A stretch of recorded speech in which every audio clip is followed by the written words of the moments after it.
महर में प्रतिवर्ष होने वाले ख्यातिलब्ध उस्ताद अलाउद्दीन खां संगीत समारोह इस वर्ष 19 से 21 मार्च तक आयोजित किया जाएगा। जिला प्रशासन, स्थानीय आयोजन समिति महर एवं नागरिकों के सहयोग से संस्कृति विभाग और उस्ताद अलाउद्दीन खां संगीत एवं कला अकादमी, मध्य प्रदेश संस्कृति परिषद के संयुक्त आयोजन में 3 दिवसीय समारोह की संगीत संध्या रात्रि 8 बजे से प्रारंभ होगी। कार्यक्रम में सभी नागरिकों का प्रवेश निःशुल्क रहेगा। शास्त्रीय गायन, वादन एवं नृत्य के 3 दिवसीय समारोह में सभी से उपस्थिति का आग्रह किया गया है। उस्ताद अलाउद्दीन खां संगीत समारोह के 3 दिवसीय कार्यक्रम का शुभारंभ 19 मार्च को रात्रि 8 बजे स्टेडियम ग्राउंड महर में किया जाएगा। संगीत समारोह की प्रतिदिन की संगीत संध्या महर वाद्य वृंद के वादन से होगी। समारोह में देश विदेश के ख्यातिलब्ध कलाकारों के अलावा स्थानीय स्तर के कलाकारों की प्रस्तुतियां भी होंगी। 3 दिवसीय समारोह के निर्धारित कार्यक्रम अनुसार 19 मार्च को प्रथम संगीत संध्या में महर वाद्य वृंद महर, उस्ताद शाहिद परवेज पुणे सितार, रानी खानम दिल्ली कथक समूह, उस्ताद राशिद खान एवं अरमान खां कोलकाता का गायन युगल, संगीता शंकर, रागिनी शंकर, नंदिनी शंकर, मुंबई वायोलिन तिगलबंदी और गजेंद्र कुमार पंडा त्रिधारा, भुवनेश्वर ओडिसी समूह की प्रस्तुतियां होंगी। द्वितीय संगीत संध्या में 20 मार्च को महर वाद्य वृंद महर, विशाल कृष्णा, वाराणसी का कथक समूह, रसिका गावड़े इंदौर का गायन, ऋषभ त्रिपाठी सतना का तबला वादन, कौशिकी चक्रवर्ती कोलकाता का गायन, सिराज अली खान एवं दीप्तोनील भट्टाचार्य जी कोलकाता की सरोज जुगलबंदी और नीलांगी कलिंत्रे जबलपुर की कथक की प्रस्तुतियां होंगी।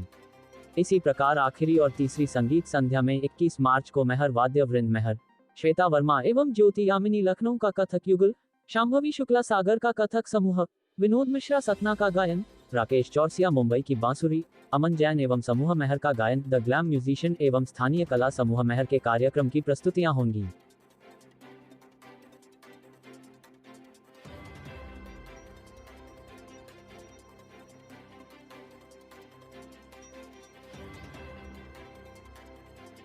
मां शारदा की नगरी, उस्ताद अलाउद्दीन खां की कर्मभूमि मैहर, जहां पर संगीत गूंजता है, संगीत बहता है। यही संगीत आपको मैहर में सुनाई देगा 19, 20, 21 मार्च को, जिसके लिए पूरी तैयारियां कर रखी है डॉक्टर केसी जैन ने। डॉक्टर केसी जैन उस्ताद अलाउद्दीन खां एकेडमी के सचिव हैं और उन्होंने अपनी तैयारियां कर रखी हैं 19, 20, 21 मार्च के लिए। आइए जानते हैं डॉक्टर कैलाश जैन से कि उन्होंने किस तरह की तैयारियां की हैं और क्या क्या कौन कौन से कलाकार मैहर के मंच में शोभायमान होंगे। डॉक्टर साहब, सबसे पहले तो आपको बधाई कि आप फिर से उस्ताद अलाउद्दीन खां संगीत समारोह के मुख्य पद पे आ गए, पहले की तरह भूमिका में है। क्या तैयारियां की हैं अपने इस संगीत समारोह को लेकर? सबसे पहले मैं सभी जो इस कार्यक्रम को सुन रहे हैं उनको मैं सादर प्रणाम करता हूँ, आदाब करता हूँ और एक विनम्र निवेदन करता हूँ कि बाबा अलाउद्दीन खां साहब को संगीत समारोह बहुत ऊंचाइयों तक छू चुका था। किन्हीं कारणों बीच में कुछ गिरावट आई, क्या कारण थे वो अब क्या करेंगे, लेकिन अब प्रयत्न है आप सबके सहयोग से, हमारे पत्रकार बंधुओं के सहयोग से, मैहर की जनता और उन लोगों के सहयोग से जो बाबा को इतना सम्मान देते थे उनके रहते हुए। और मैहर जाना किस लिए जाता है? माँ शारदा की नगरी और बाबा अलाउद्दीन खां की कर्मस्थली, तो अपना भी कुछ फर्ज बनता है। एक छोटी सी बात बताना चाहता हूँ। बाबा की उम्र जब 107 साल की थी तब उन्होंने मेरे सगाई में बचाया, तो मैंने उनके चरणों में अपना माथा रख के बोला कि बाबा मैं अब ताउम्र आपकी खिदमत में बचाऊँगा। वो हमने किया। हमारे बड़े भाई दीपचंद जी जैन, उनने बाबा का 100वां मैहर में जब मनाया तब लोगों को लगा कि तो 5 फुट के आदमी, इंसान, बिल्कुल फ़कीर हैं और पूरे देश और पूरी दुनिया में इतना सम्मान। मैहर को विश्व के संगीत के पटल में रखने का श्रेय किसको? बाबा अलाउद्दीन खां को। बाबा अलाउद्दीन खां जिस मदीना भवन में रहते थे उसका दरवाज़ा सबके लिए, हिंदू, मुसलमान, सिख, ईसाई, जैन, कोई भी हो, सबके लिए हमेशा खुला रहता था। 9 पद्म अवार्ड थे घर में, तो आप पूछे कैसे यार कि कैसे होगा? होगा नहीं। बाबा अलाउद्दीन खां पद्म भूषण, पद्म विभूषण अली अकबर खां पद्म भूषण पद्म विभूषण, अन्नपूर्णा देवी बाबा की बेटी पद्म भूषण पद्म विभूषण, और उनके दामाद स्वर्गीय पंडित रविशंकर जी पद्म भूषण पद्म विभूषण भारत रत्न। 9 तो एक परिवार में हैं। और शिष्य परंपरा लें कितने सारे, पन्नालाल घोष जी जो बांसुरी के जनक जाने जाते हैं एक तरह से, जिनके नाम पे बांसुरी जानी गई, वो बाबा के शिष्य थे। संगीतकार रोशन यहाँ हो गए, सचिन देव बर्मन यहाँ पर हो गए, ये कितने को नाम लेंगे अपन। और फिर उनकी शिष्य परंपरा, अली अकबर खां की बहुत बड़ी शिष्य परंपरा है, रविशंकर जी की बहुत बड़ी शिष्य परंपरा है। ये मैहर का सीनियर घराना अद्भुत है। अन्नपूर्णा देवी जी का अनेक शिष्य हैं। अब तो आशीष खां साहब कितने शिष्य हो गए, और अभी सिराज भाई जो इस कमेटी के जॉइंट सेक्रेटरी भी हैं, वो बजाइए, वो भी बजाएंगे। देखिए कितना अद्भुत इतनी कम उम्र में कर रहे हैं। तो ये बाबा की शिक्षा, बाबा के संस्कार हैं। हमको तो फक्र है कि हम उसी सड़क में जाते हैं, हम वही प्लेटफॉर्म में बैठते हैं जहाँ कभी बाबा बैठा करते थे। हम तो इसी में खुश हो लेते कि हम मैहर के रहने वाले हैं। और अब एक संगीत समारोह की अपन बात कर लें तो 28 जनवरी को एक बैठक हुई जिसमें मैं नहीं था, लेकिन सब लोगों ने मिलजुल के कहा कि डॉक्टर साहब को, तो मैंने तो मना किया। फिर जयंत बोले कि आपने जो कहा था बाबा ताउम्र बजाएंगे उनकी खिदमत में, तो बजाइए। तो मैंने कहा ठीक है। इनकी बातों में मैंने कहा ठीक है बजाता हूँ। तो ये निश्चित किया हम लोगों ने, हमने सिराज ने और जयंत ने, कि 3 दिन का कार्यक्रम है। तो 3 दिन को तो हमको राष्ट्रीय नहीं अंतर्राष्ट्रीय स्तर के 3 हमको बढ़िया गायक चाहिए। तीनों दिन 3 अंतर्राष्ट्रीय स्तर के हमको वादक चाहिए, और तीनों दिन अंतर्राष्ट्रीय स्तर के हमको नृत्यकार चाहिए। 9 कलाकार हमने, मैहर वादन से कार्यक्रम चालू होती है। अब आप सुनिए, गायन में है ना, आप देखिए उस्ताद राशिद खान साहब पद्म भूषण, है ना, कौन सा उनका गाने हैं, इतने सारे उनने लिखे हुए हैं। अलवेला बालम, है ना, और याद किया कि आएंगे, आओगे जब तुम साजना, है ना, का करूं सजनी, और तो अद्भुत है। इनके बारे में पद्मश्री, जीना अवार्ड, संगीत अकादमी अवार्ड, बेस्ट हिंदुस्तानी क्लासिकल सिंगर, वोकल मिर्ची अवार्ड, इतने सारे इससे नवाजे गए हैं। तो मैहर के लोग इससे अच्छा और क्या सुनना चाहेंगे। दूसरे कौशिकी चक्रवर्ती जी, आज हिंदुस्तान में उनका नाम सबसे इतनी कम उम्र में उनका शीर्ष स्थान है। और अंतर्राष्ट्रीय कलाकार हैं, विदेशों में तो आधे टाइम तो विदेशों में रहती हैं। उनको एक दिन का काम हमने उनको भी दिया, ठीक है ना। सितार में उस्ताद साहिब परवेज साहब सितार में, ये मेरे ख्याल से इसमें कहने की जरूरत नहीं है। ये और नीलाद्री कुमार जी 2 ही ऐसे हैं जिनको लगता है कि मंच में बैठते तो हमारी मंच की गरिमा बढ़ेगी। संगीता शंकर जी, संगीता शंकर वायलिनिस्ट, इनके साथ उनकी बेटियां जो हैं रागिनी शंकर और नंदिनी शंकर, ये भी अब एकल प्रोग्राम अपन अलग से देने लगी हैं, लेकिन तीनों को एक साथ मंच में देखेंगे। और ये हमारा और जैन का सबका सौभाग्य है कि आज से करीब 8 वर्ष पूर्व हमने इनकी माता जी को, मतलब 3 पीढ़ियों को, श्रीमती यमराजन, संगीता शंकर और नंदिनी और रागिनी, इनको ही बुला के हमने। मैं आपको सिर्फ इतना कहना चाहता हूँ कि अपने हाथ में लिया तो मन में एक खुलास होती है कि मैहर के लोगों को ये भी दे दें, ये भी दे दें, जब तक जीवन है रह ना जाए कोई। और किया बस इस बार ये हो गया कोरोना काल की वजह से। अच्छा एक बात, अब अभी हमारे पास रह गई कौन सी, एक मैंने बता दिया, संगीता शंकर जी, साहिब परवेज जी और राकेश चौरसिया जी। राकेश चौरसिया जी, हाँ, राकेश चौरसिया जी हरिप्रसाद चौरसिया जी के भतीजे हैं और बांसुरी के सबसे अच्छे कलाकार, बहुत अच्छा कर रहे हैं। ये राकेश चौरसिया को, उनको जो है इंडियन ऑफ द ईयर 2017 के अवार्ड भी मिल चुका है। तो ये बांसुरी, सितार, वायलिन, गायन के तीनों हो गए। अब बचा क्या, डांस। रानी खानम विदेश कहीं देखिए 4 लाइन में उनके लिए बोलना चाहता हूँ। बिहार में जन्मी देश की शीर्षक कथक नृत्यांगना है। लखनऊ घराने की बहुचर्चित नृत्यांगना एवं गुरु हैं।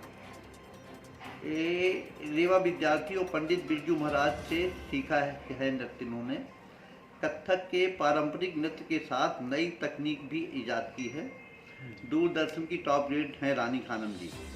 रानी खानम सूफियाना कविता और इस्लामिक छंदों के माध्यम से अपना नृत्य प्रस्तुत करती हैं। अद्भुत है इनका। फिल्मों को कोरियोग्राफी ने बहुत की है। ये हो गई। इसके अलावा जो अपने क्या नाम इसका बनारस वाले विशाल कृष्णा जी। विशाल कृष्णा जी ने पिछले साल हेमा मालिनी जी के साथ मथुरा में डांस किया। अद्भुत है इनका। बनारस के है और है सितारा देवी जी की नाती हैं। और तीसरे दिन हमारे पास जो है शाम्भवी शुक्ला जी हैं। ये मुख्य कलाकार हो गए। इसके अलावा हमारे पास बहुत कुछ देने को सरोद की जुगलबंदी, सरोद में अपने अपना सिराज खान और दीपताल भट्टाचार्य, ये लोग सरोद की जुगलबंदी करेंगे। इसके अलावा हमारे पास अन्य कलाकार भी हैं जो आने वाले समय में और भी अच्छा काम करेंगे। उनके नाम मैं आपको जरूर बताऊंगा। उनमें एक है मोनिका सक्सेना जी, ये भरतनाट्यम की हैं। मतलब हर विधा का अपने कमिश्रण किया है। रानी खानम, उस्ताद राशिद खान, संगीता शंकर और गजेंद्र कुमार पांडा। तो पहले दिन अपने पास जो है 3 नृत्य है ना। एक रानी 19 तारीख का आपका 19 तारीख का रानी खानम जी हो गई। तो 19 तारीख कार्यक्रम एक बार मैं बता दूँ। जी मैहर वाद्य वृंद, उसके बाद साहित्य परवेज साहब का सितार, फिर मोहिका सक्सेना भोपाल के भरतनाट्यम, उसके बाद रानी खानम जी का कथक समूह, उसके बाद उस्ताद राशिद खान साहब और अरमान खान, इसके बाद संगीता शंकर, रागनी शंकर, नंदिनी शंकर, और अंत में गजेंद्र कुमार पांड्या, ये भुवनेश्वर के हैं, इनके ओडिसी हैं, ये नृत्य हो गए। 20 तारीख के कार्यक्रम मैहर वाद्य वृंद से परंपरागत चालू होगा। उसके बाद विशाल कृष्णा जी वाराणसी के कथक, राशिका गावड़े इंदौर की ही इनका गायन होगा। ऋषभ त्रिपाठी जी सतना के ही इनका तबला वादन होगा। फिर कौशिकी चक्रवर्ती अद्भुत कोलकाता का गायन। फिर सिराज भाई एवं दीप्तोनील भट्टाचार्य कोलकाता का सरोद में जुगलबंदी होगी। और अंत में नीलांगी कलंतरे का कथक समूह का जबलपुर के हैं, इनका कथक होगा। इस तरह से 20 तारीख के कार्यक्रम में है इत्तेबार का और शनिवार का और इत्तेबार को अपने पास मैहर वाद्य वृंद के अलावा शाम्भवी शुक्ला, विनोद मिश्रा जी सतना वाले, राकेश चौरसिया जी बांसुरी वाले, आरती शुक्ला एवं श्वेता वर्मा लखनऊ की है कथक समूह, अमन जैन और साथी मैहर वाले, और स्थानीय कला समूह मैहर वाद्य वृंद। एक नया बच्चों ने बनाया हुआ है आने वाले समय के लिए। तो नए संस्कार पढ़ रहे हैं। तो इतने गुलदस्ते में फूल लगेंगे, है ना। लेकिन मैं हमेशा कहता हूँ कि खुशबू को फैलने का बड़ा शौक है, मगर मुमकिन नहीं हवाओं से रिश्ता किए बगैर। बिल्कुल। तो मैं तो सबसे ही विनती करता हूँ कि मेहनत हम लोगों ने की है, हवाओं से रिश्ता ही बनाना है। तो कुल मिला के जैसे मैहर घराने का, सेनेह घराने का अभी एक दौर था कि इधर के बच्चे रियाज करते थे। अब उनके लिए और कुछ करने की कोशिश करेंगे कि बच्चे इधर से कुछ निकले संगीत के क्षेत्र में? ये इसका मुश्किल सवाल है। आज से 20 साल पहले 2-2 प्रभात फेरियाँ निकलती थी, हर मंदिर में कीर्तन होते थे। अब सिर्फ अजान रह गई। ये भी लोगों को सीखना चाहिए। एक सब संस्कार देने वाली चीज़ें हैं। एक अपन जब अल्लाह को, माँ शारदा को, भगवान कृष्ण को, हनुमान जी को जब हम याद करते हैं तो अपने मन में क्या आता है कि हे भगवान, ये जो सृष्टि बनाई है ना, इसमें सब अच्छा हो। कौन सा धर्म बताता है कि आप किसी से बैर भाव रखो, किसी का सब बताते कि अपने विद्या ददात विनयम, विद्या जिसके पास हो विनय उसके पास होगी, है ना। अपने गुरु को, सबसे बड़ी गुरु तो माता पिता ही होते हैं। तो ये तो सब अपने संस्कार जो है मिलते हैं। अब शुरू से ही कंप्यूटर में आदमी खेलेगा कूदेगा, है ना। ये 2-3 साल के बच्चे जो हम नहीं कर सकते वो करके दिखाते हैं। अब इनसे हम क्या। तो संगीत के क्षेत्र में इनको लाने के लिए कोई प्रयास, जैसे कि पहले भी अपने मैहर घराने का, सेनेह घराने का रिवाज रहा है। एक बाबा साहब एक दौर था कि पकड़ के लाते थे बच्चों को और उनको सिखाते थे, तालीम देते थे। अभी भी ऐसा कुछ किया जा सकता है क्या मैहर में? देखिए, किया जा सकने की जो बात है, बहुत अच्छा सवाल किया आपने, और ये बहुत मुश्किल सवाल फिर मैं कह रहा हूँ कि सबसे पहली बात तो ये है कि मैहर यहाँ की आबादी 40,000 है, इतना बड़ा कार्यक्रम कर रहे हैं, कितने लोग आएंगे? पहले माँ बाप ही अपने मन में ये करें कि हमको संगीत के प्रति खुद का जब तक मोह नहीं दिखाएंगे, उसके प्रति अपना उनका आकर्षण नहीं रहेगा, तो बच्चों को संस्कार मिलेंगे कहाँ से? कितनी दूर है? एक कटरा बाजार, पुरानी बस्ती, छोटे छोटे मोहल्ले हैं, है ना? और इतने पूरे साल भर आप पैसा कमाते हो, कमाई करते हो, मेहनत करते हो, अच्छा काम करते हो, है? तो महिलाओं को ही पूरा हक है कि कहीं मनोरंजन का कोई ऐसा सात्विक आंगन मिले, ऐसी जगह मिले जहां आपको सम्मान के साथ बैठाया जाता हो, अच्छा बढ़िया मंच सजा हो, है ना? वहाँ पर चाय पानी की सब व्यवस्था हम करते ही हैं, सबके लिए करते हैं, है ना? और अगर 365 दिनों में अगर प्रतिदिन आप 365 मिनट ना सही, उसका भी आधा 120 मिनट निकाल लें, घंटे 2 घंटे, कुछ नहीं समझ में आता। नृत्य देखिए, 3 नृत्य एक दिन में है, तो कम से कम मनोरंजन का एक साधन तो है। जब वो देखेंगे, कल मैं लाइनस के कार्यक्रम में था, बेटी ने इतना बढ़िया नृत्य किया, तो इसमें कोई दो राय नहीं है। नृत्य की तरफ झुकाव बेटियों का तो है ही, और वो बढ़ रहा है जी। लेकिन गायन और इंस्ट्रूमेंट में देखिए कोई कैरियर नहीं। देखिए, मैं कहने की बात है, अपन इतनी शहीदों की बात करते हैं, उनकी बात करते हैं, इससे बड़ा और क्या देश के लिए कोई कर सकता है? आज जो पुलिसकर्मी हैं, उनकी वजह से तो हम लोग आराम से नींद सोते हैं, है ना?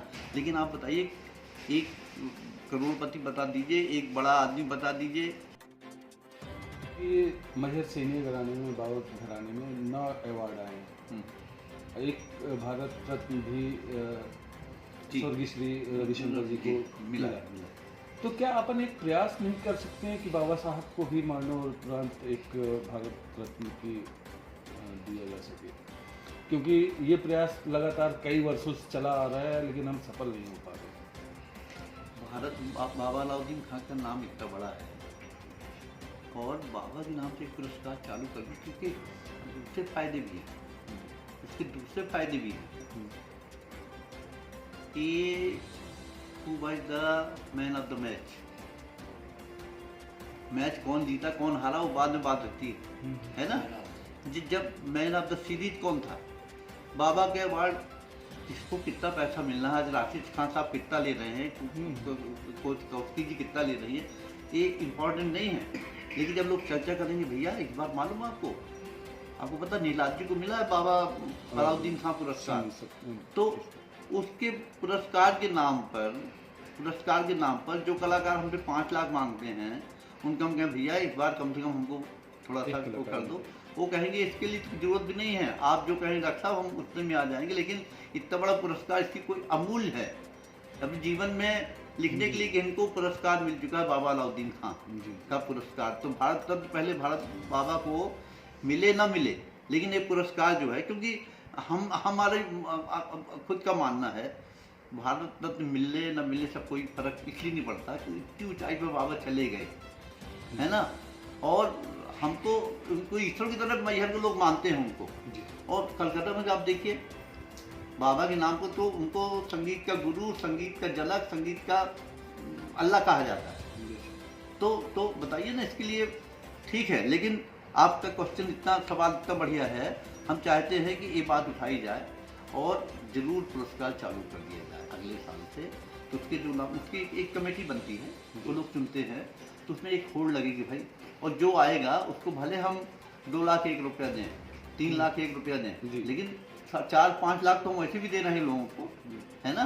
तो एक ये भी हो जाएगा कि इस पुरस्कार से सम्मानित हैं ये, जिस तरह उनको पद्म भूषण मिलता है, ऐसे बाबा अलाउद्दीन खां पुरस्कार इस साल इनको दिया गया। क्या क्या प्रोग्राम होंगे और कौन कौन से कलाकार इधर पे उपस्थित होंगे?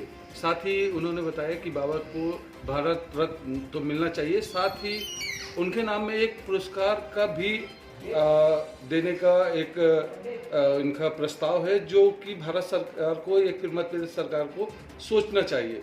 कैमरा पर्सन दीपक के साथ इस्लाम अहमद, बंसल न्यूज़, मैहर।